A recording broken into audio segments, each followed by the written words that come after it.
You can see here in video. While giving left or right, indicator other side also start blinking. In this tutorial we will help you to resolve this.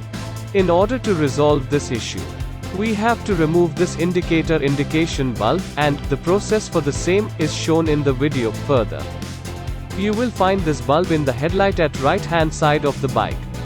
Can be seen from petrol tank easily. You have to pull it down to get it removed.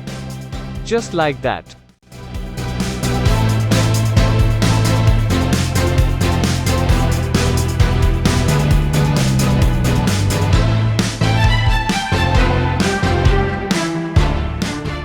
As you can see, indicator is working fine.